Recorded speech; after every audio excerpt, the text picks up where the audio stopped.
Então vamos lá. Vamos lá. Bom dia para quem não falei bom dia ainda. Pessoal, só para a gente retomar, eu, eu tinha feito a atividade do módulo 6. Deixa eu colocar aqui na tela.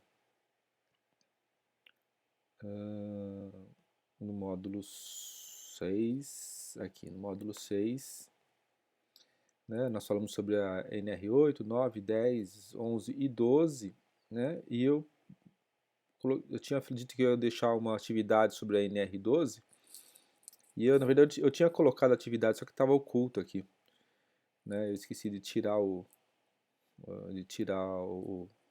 oculto aí para vocês poderem enxergar. Mas eu coloquei o prazo até semana que vem, tá? Qualquer coisa vocês... É bem pequenininho os exercícios, tá? Bem tranquilo. Aí também eu aproveitei a semana passada para poder conversar com os alunos que estavam com atividades em atraso, né? Acho que foi bom, foi legal. A gente conseguiu acertar. E agora vamos continuar aí. Hoje a gente vai falar sobre... Está aqui no módulo 7. Vamos falar um pouco sobre a NR14, a NR15 e a NR16.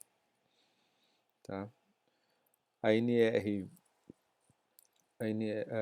A primeira NR trata sobre os fornos, né? Depois vamos falar sobre insalubridade e periculosidade.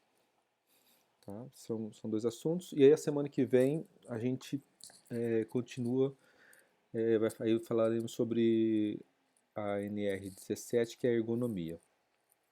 Tá? Todas essas têm aplicação na área, tá? E é importante dar uma olhada. Vocês estão me ouvindo bem?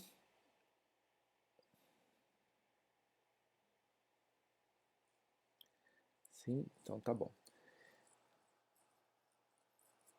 Tá, legal. Então eu vou compartilhar lá a NR, começando pela de fornos. E vamos começar.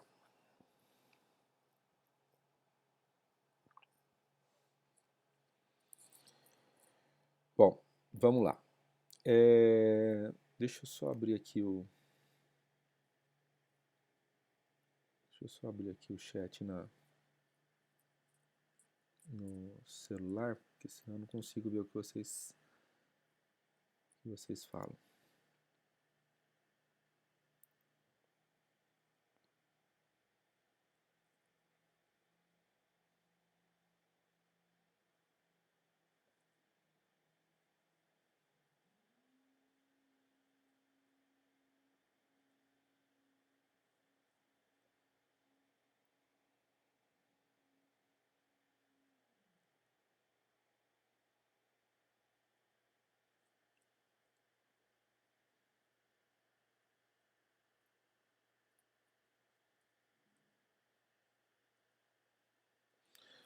Então vamos lá.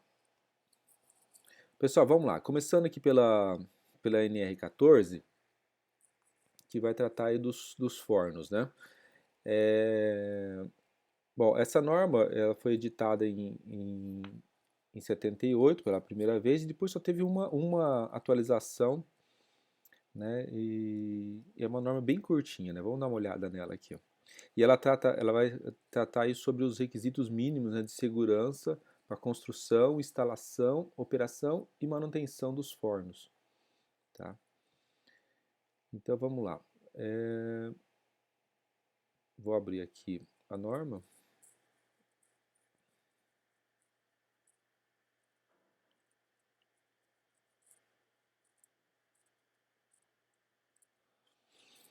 Então vamos lá. Como eu disse, em 78, ela foi publicada em 78, né, lá na portaria 3214 de 78, e depois teve uma atualização em 83, tá? E ela é bem curtinha, ó, só tem aqui alguns itens aqui, bem curtinha, dá até para decorar. Então vamos lá. Os fornos para qualquer utilização devem ser construídos de maneira sólida, revestidos de material refratário. Então essa é a primeira observação da norma, tá? E de tal forma que ela não irradie calor, né? E a radiação não pode ultrapassar os limites de tolerância que vão ser estabelecidos na NR15, né? Que é a nossa próxima norma, que é a de insalubridade, tá? Os fornos devem ser construídos em locais que ofereçam o máximo de conforto e segurança aos trabalhadores, né? E depois, no item 14.2, os fornos devem ser instalados de forma a evitar o acúmulo de gases nocivos, né? E altas temperaturas em áreas vizinhas, tá? É um cuidado que já tem que ser desde a construção do forno, né? Não importa o material que ele é construído, tá? Se ele é feito, se o forno é feito de alvenaria ou se ele é feito de chapa metálica, tá? Ele tem que ser construído de forma que ele consiga isolar termicamente a área onde ele está, né? Não, a irradiação térmica dele não pode ultrapassar o que vai ser estabelecido na NR15 e ele também não pode ter acúmulo aí de gases nocivos, né? Vamos supor, se é um forno que queima lenha, por exemplo, ele não pode ter o monóxido ali de carbono espalhado por toda a área, tá? Tem que ter aí as chaminés, inclusive a norma fala sobre isso, tá? Se tiver que ter sido colocado escadas, né, para poder ter acesso ao forno, essas escadas, essas plataformas de escada tem que ter aí, tem que ser construído da melhor maneira para que tenha conforto e segurança, né, para quem estiver executando as tarefas nos fornos. Tá? Então, vamos supor, se o forno é elevado, por exemplo, você tem que acessar ele precisa de uma escada, então você tem que ter escada, tem que ter corrimão, né? Os degraus têm que ser um material que não seja escorregadio e tudo mais, né? E tudo bem sinalizado. Os fornos que utilizam combustíveis gasosos ou líquidos, né, que na verdade são os que a gente mais usa aí na nossa área, devem possuir proteção para quando não ocorrer vazamento, vamos supor, se ocorrer vazamento ou uma falha, né, no acionamento da chama, ele tem que cortar o gás, né, o combustível inflamável, tá? E também tem que ter sistema de evitar que a tubulação de alimentação do combustível engula a chama, né, que chama evitar o retrocesso da chama, fazendo com que a tubulação incendeie, né, e chegue até os reservatórios de combustível. Tá? No caso, os vasilhames de gás de LP, que é mais usado em cozinha. Tá? Os fornos devem ser dotados de chaminé suficientemente dimensionadas para a saída dos gases queimados, de acordo com as normas técnicas oficiais de poluição de ar. Tá? Então, são essas os requisitos. Né? Então, na construção dos fornos, tem que se observar aí a NR15, né, por conta dos valores máximos estabelecidos de radiação, e ele tem que ser construído de maneira segura para quem vai usar, tá? E tem que ter chaminé, tem que ter corta-chamas e tudo mais. Tá? São essas, a norma bem curtinha tal, bem simples. Tá? Bom, depois eu coloquei também uma norma que é um pouco mais extensa, que é a da insalubridade. Tá? Então vamos lá. Essa norma, ela passou aí por várias, né? Se a gente for olhar aí, desde a publicação de 78, ela passou aí por várias atualizações e alterações. Tá? A última dela foi em 2019, no mês 12 de 2019. Tá? Bom, do que ela trata? Vamos lá. São consideradas operações insalubres e as atividades que desenvolve, né? Atividades que desenvolvem riscos, né, acima dos limites de tolerância previstos aí nos anexos 1, 2, 3, 5, 11 e 12. Tá? Então, essa norma traz os seus anexos, quais são os limites estabelecidos, né, e se ultrapassar esses limites para esses anexos, 1, 2, 3, 5, 11 e 12, é passível aí de ser considerado operação insalubre e tem que ser tratado como tal. Tá? Bom, nas atividades mencionadas nos anexos 6, 13 e 14, aí você tem que comprovar através de laudo de inspeção no local de trabalho. Então, nos anexos 1, 2, 3, 5, 11 e 11 e 12, basta olhar as tabelas e ver se a atividade é insalubre ou não. Já as outras que estão nos anexos 6, 13 e 14, e também as que estão no 7, 8, 9 e 10, você tem que fazer um laudo. Tá? E esse laudo é feito pelo engenheiro de segurança do trabalho ou pelo médico de segurança do trabalho, devidamente credenciado. Tá? E esse laudo vai estipular já quais são as atividades insalubres e aonde que elas se encaixam dentro da norma. Tá? Também tem que tratar, na hora de fazer esse laudo, o, o engenheiro de segurança no trabalho ou o médico, ele também tem que especificar quais foram os equipamentos que ele usou para poder fazer essas medições. Tá? Bom, entende-se por limite de tolerância para fins dessa norma a concentração ou a intensidade máxima ou mínima relacionadas com a natureza e o tempo de exposição aos agentes que não causará dano à saúde do trabalhador durante a sua vida laboral. Então, a norma está considerando que, vamos supor que a pessoa vai ficar exposta ao risco, tá? E esse risco não vai causar dano, não de imediato, né? Não ali devido à intensidade pontual, mas durante toda a vida de trabalho dele. Então, se ele está submetido a uma região de trabalho onde tem ruído, por exemplo, esse ruído ele tem que ser considerado, mesmo se for um ruído pontual, se for um ruído permanente, tá? Mas tem que considerar qual que será a implicação disso na vida do trabalhador durante toda a vida dele. Tá? Muito bem. E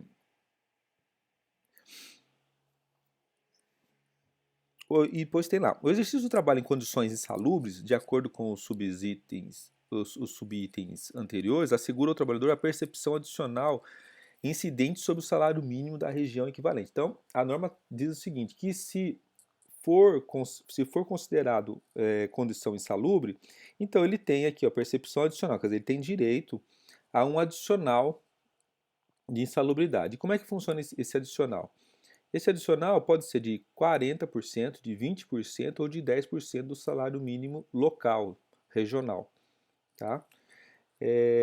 Isso para os graus, se o grau for considerado máximo, médio ou mínimo. Tá? Então, se o grau for mínimo, 10%, se for médio, 20%, se for máximo, 40%.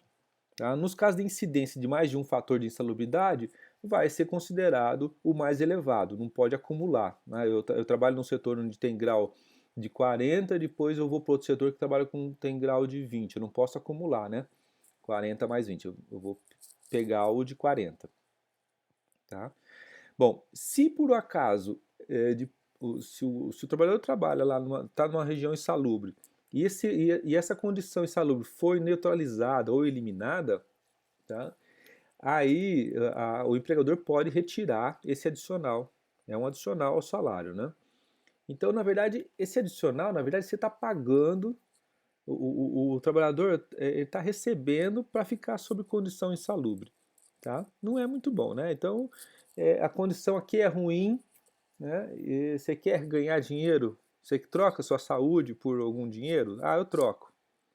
Né? É mais ou menos isso que a norma está dizendo. Tá? Você está trocando a sua vida, a sua saúde, por algum dinheiro. Tá? Bom, é lógico que todas as NRs sempre buscam, né, de forma central, a saúde do trabalhador.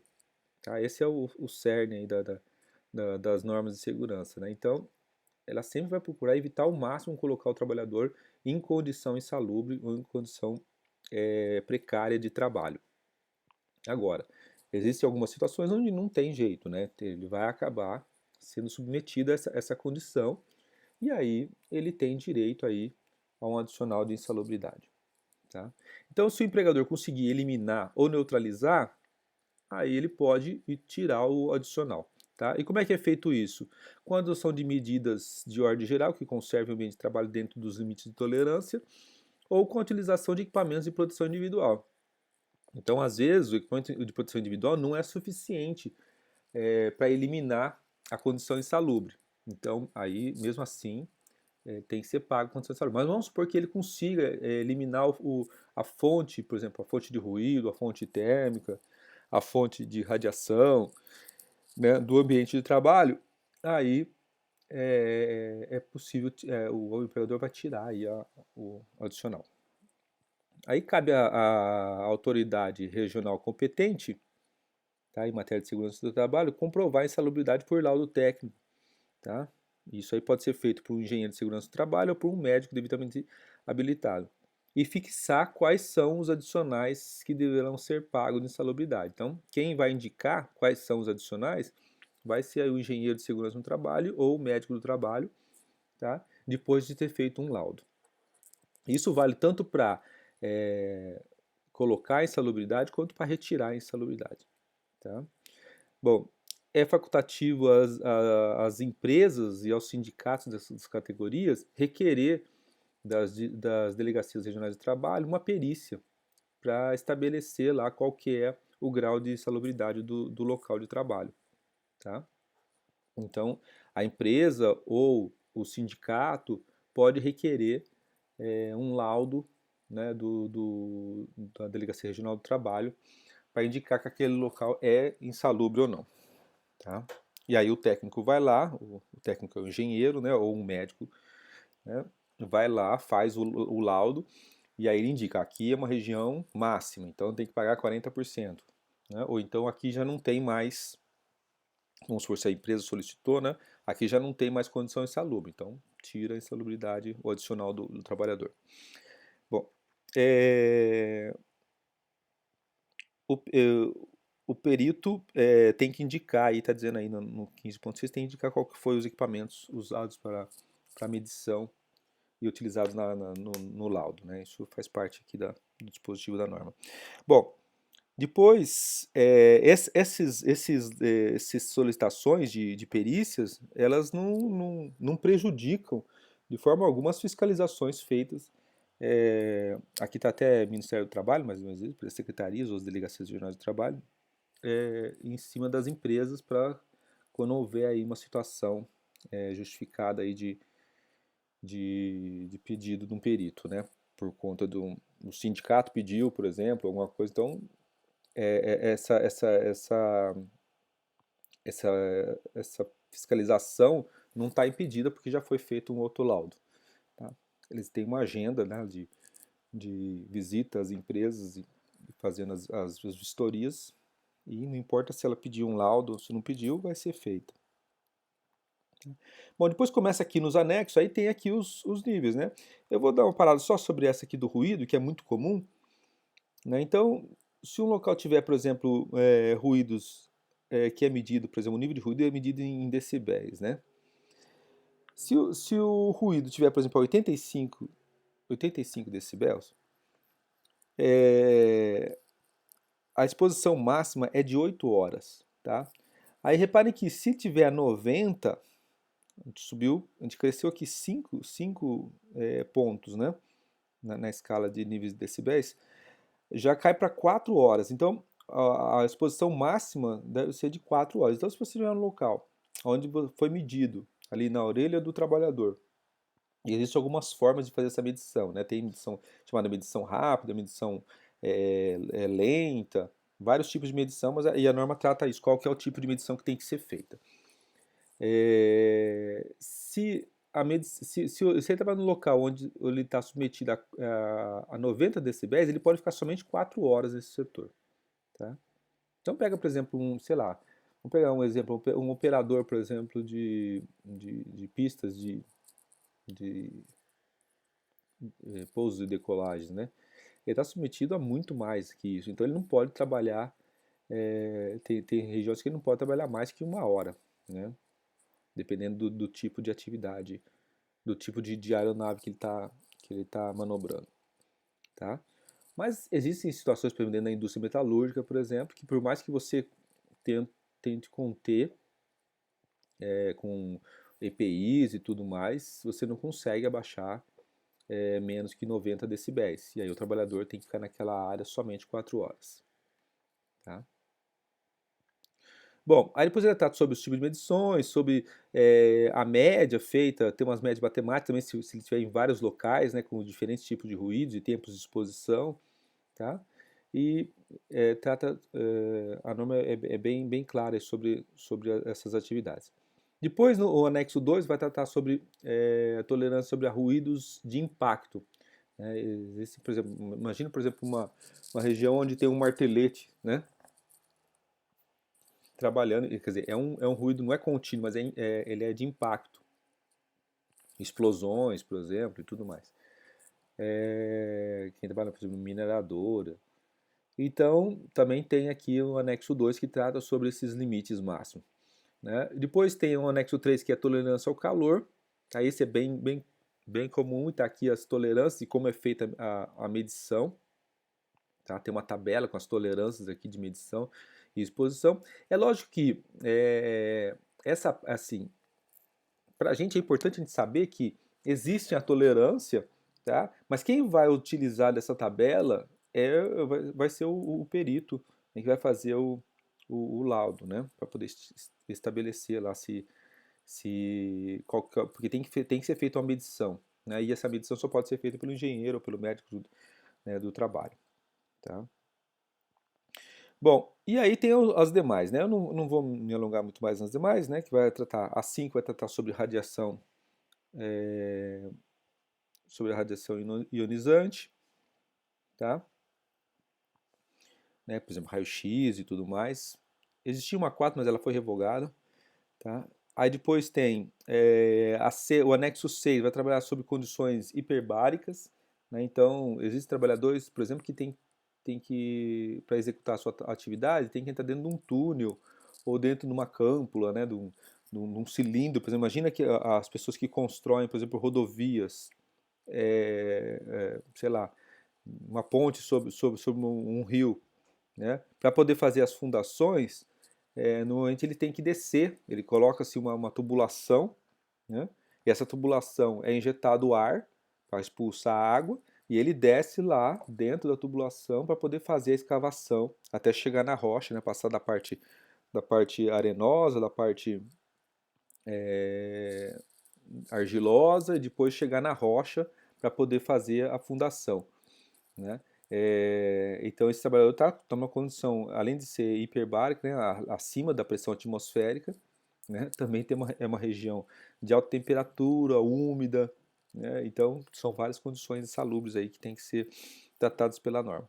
Tá? Depois tem as radiações não ionizantes, né, que são os raios, né, ultravioleta e tudo mais. A norma trata aí quais são os limites aí aceitáveis, aí, quais são as faixas de frequência de onda que o trabalhador pode estar submetido. Tá? O anexo 8 sobre vibrações, tá? É muito comum também no trabalho na construção civil ter regiões de vibração. O anexo 9 vai falar sobre frio. Então, por exemplo, as pessoas que trabalham dentro de uma região que é fria, né, por exemplo, uma câmara frigorífica e tudo mais, ele também pode estar passível de uma condição insalubre. Né? Lógico que tem como mitigar isso ou minimizar essas condições usando EPI. Então, se ele usa, por exemplo, roupa adequada para estar lá dentro, ela pode ser considerada uma situação não insalubre, tá? Mas está prevista aqui na NR15 no anexo 9. A umidade, né? Depois os agentes químicos, né? Com dispersão no ar, tem aqui as tolerâncias máximas. Depois tem os agentes biológicos, tá? E por fim as atividades isso, a última é a 14, né?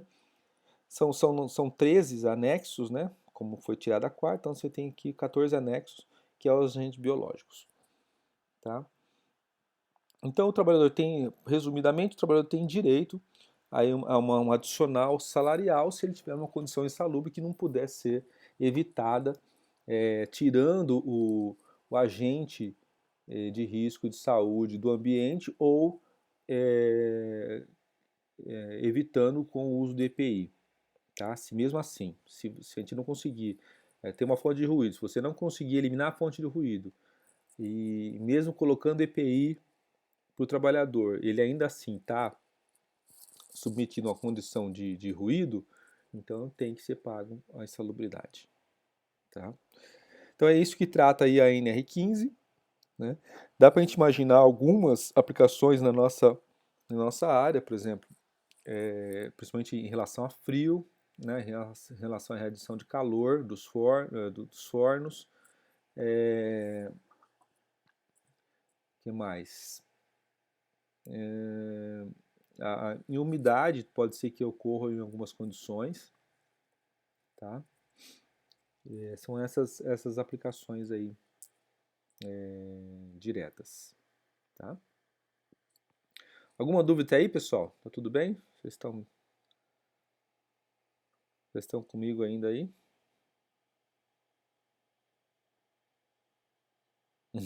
Então tá bom. Vamos lá. Depois eu coloquei também na sequência a outra norma que é atividades e operações perigosas, tá? Porque a gente tem dois adicionais que podem ser pagos: o adicional de insalubridade e o adicional de periculosidade. Bom, essa norma ela vai tratar aí das atividades que são consideradas perigosas, né? Então, como consequência, precisa ter um adicional de periculosidade. E ela também tem alguns anexos. Ela também é curta e também tem alguns anexos. Nos anexos você tem lá as atividades de operações perigosas com explosivos, com inflamáveis, né? Atividades de operações perigosas com pessoas que trabalham expostas a roubos, né, e outras espécies de violências físicas, tá? Principalmente os profissionais aí da área de segurança. Tá? Atividades de operações perigosas com energia elétrica, isso aí ela vai estar bem aí em contato, bem em consoante aí com a NR10 e com todas as NBRs que tratam, as normas brasileiras de normas técnicas que tratam sobre eletricidade. E o anexo 5 trata sobre quem utiliza aí motocicleta na atividade laboral. Tá? Então vamos dar uma olhadinha aqui. Ela também não é muito extensa. Deixa eu abrir aqui. Também não é muito extensa. Essa norma foi publicada também em 78 e teve algumas alterações aí. A última foi no mês 12 de 2019. Tá? Não foram muitas. Tá? Então são atividades consideradas perigosas as constantes dos anexos dessa norma. Tá? No exercício do trabalho em condições de periculosidade, assegurado ao trabalhador a percepção adicional de 30%, aí é incidente sobre o salário.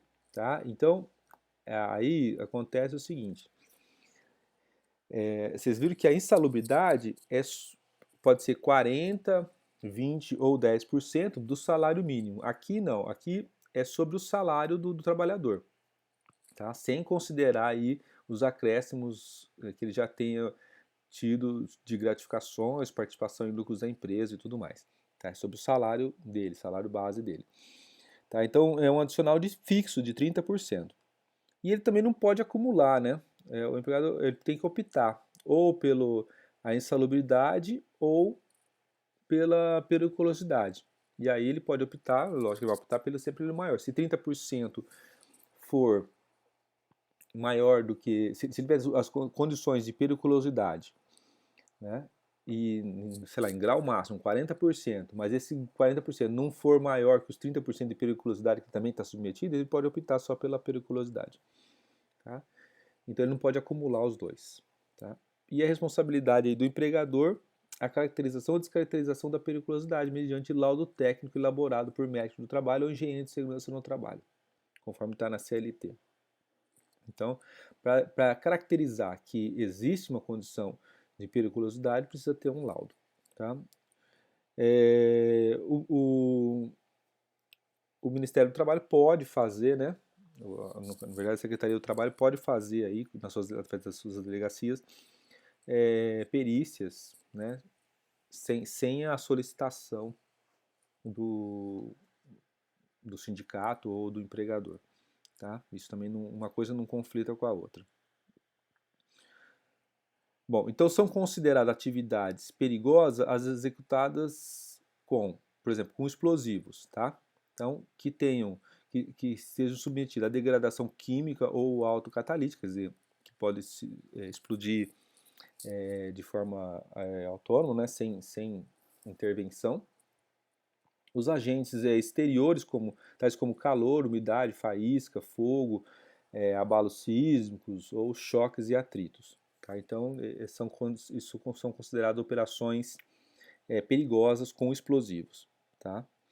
As operações de transportes de inflamáveis também são consideradas operações perigosas. Então, por exemplo, quem está transportando um motorista, por exemplo, de caminhão de combustível, ele está fazendo um transporte, uma atividade perigosa. Tá? Então, ele também é passível aí de requerer esses 30% de periculosidade.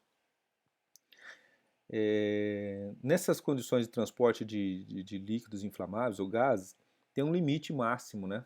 Então, tem que ser acima de 200 litros para líquidos inflamáveis e 135 para gasosos liquefeitos. E não são considerados, por exemplo, vamos supor, você trabalha com um veículo, né? O tanque normal do veículo não é considerado dentro dessa conta. Então, você não pode, se você trabalha, por exemplo, com um veículo, sei lá, de entrega, por exemplo, você não pode falar que, porque transporte de combustível você pode receber periculosidade. Né? Aí não é considerado. Só se você estiver transportando um produto a granel dentro dessas condições. Tá? Acima de 200 litros ou 135 litros para gases. Então, ela é bem curtinha sobre isso. Tá? Não trata muito. Depois ela só trata o que é o líquido inflamável, né? Tem que ser que tenha ponto de fulgor acima de 60 graus e inferior a 95. Tá? E são essas as características. E aí nos anexos vai tratar aí especificamente de cada um deles, né? Por exemplo, operações perigosas com explosivo. Aí quais são as atividades e e o adicional de 30%, né? Aí ela está dizendo quem tem direito, né? Dentro dessas atividades, tá? Depois, e aí por aí vai, né, com todas as suas atividades. Se a gente voltar lá, ela vai tratar isso tanto para explosivos quanto para inflamáveis, tá? E depois, para os agentes de segurança, vai colocar lá no anexo 3, tá? No anexo 4, as operações com energia elétrica, aí vai tratar bem dentro, vai falar que está bem concernente bem concordância tanto com a NBR, né? 5410, que trata de baixa tensão, ou a NBR de alta tensão, ou então a NR10, que trata sobre atividades com eletricidade, que é a norma de atividades com eletricidade. E depois, por último, atividades com motocicleta. Então vamos supor que o trabalhador utiliza a motocicleta para fazer a sua atividade. Então ele também está inserido aqui. Aí ela vai falar qual que é a atividade, se for, por exemplo, ele usa a motocicleta dentro da parte privada da empresa, então isso não é considerado perigoso, né? Tem que ser na área externa. Se for motos que não são consideradas motocicletas pela legislação de trânsito, também não é considerado, né? Motos de baixa cilindrada, ou que não tem emplacamento, essas coisas. E também não é considerado atividade perigosa, né? Não é considerado atividade perigosa o uso da motocicleta para ir trabalhar ou para voltar do trabalho, tá? Só durante o trabalho. Tá? Isso está no anexo 4. Muito bem. Então são essas as condições, tá? Você tem aí direito aí a insalubridade ou a periculosidade se você estiver enquadrado dentro dessas condições da norma, né, da NR15 ou da NR16. Tá? Bom, então essa foi o resumo. A gente vai falar então na próxima aula, eu vou colocar lá sobre, tem duas normas que a gente vai tratar na próxima aula. Né? Deixa eu só colocar aqui, está lá no módulo 2.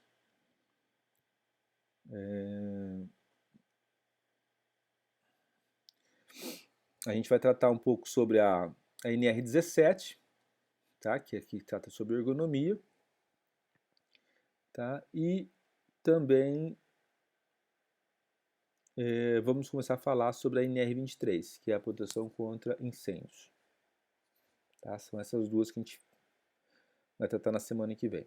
Tá?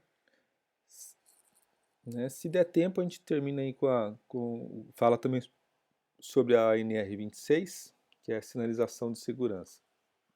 Tá? Mas acho que eu vou focar mais na proteção de incêndio, que ela é bem extensa e é bem importante. Pessoal, tudo bem até aí? Sim, tudo bem? Então tá bom.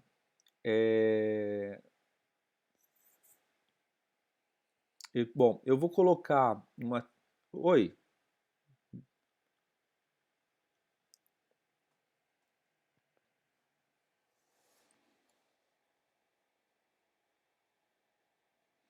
Então, se ele sair para fazer intérprete de motocicleta, sim.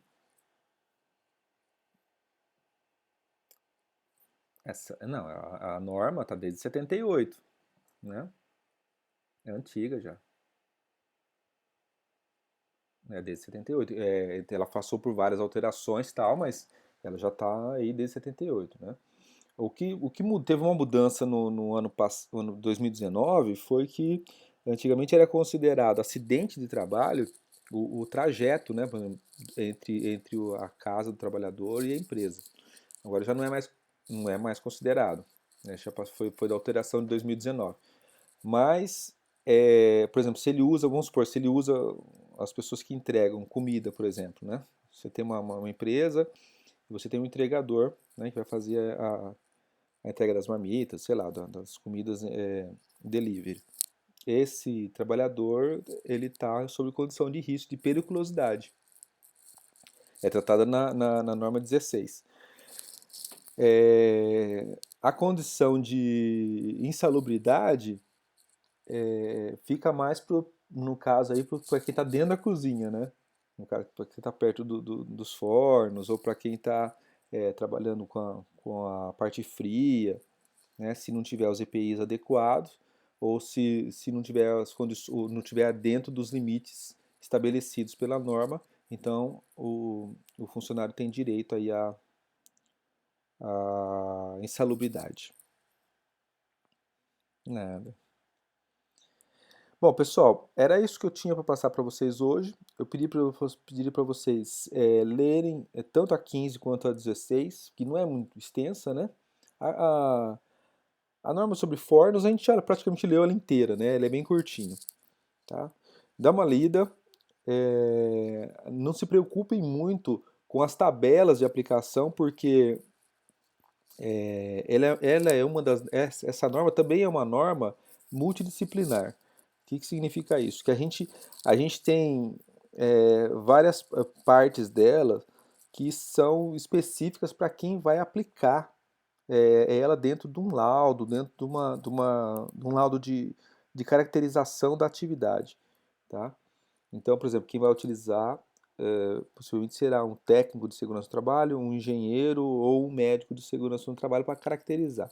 Mas é importante a gente tomar ciência do corpo da norma, né, para saber, principalmente vocês que estão aí no curso superior e possivelmente serão responsáveis pela empresa ou responsáveis por um setor da empresa, tá? Tem que saber do que se trata e onde está isso na norma para poder fazer a aplicação e a discussão disso dentro das reuniões de CIPA, reuniões de SESMIT ou da contratação, né, muitas vezes de empresas que vai fazer a consultoria em relação à segurança e caracterizar os riscos aos quais vocês estão submetidos ou os funcionários que vocês, porventura, terão sob a responsabilidade de vocês, estarão submetidos.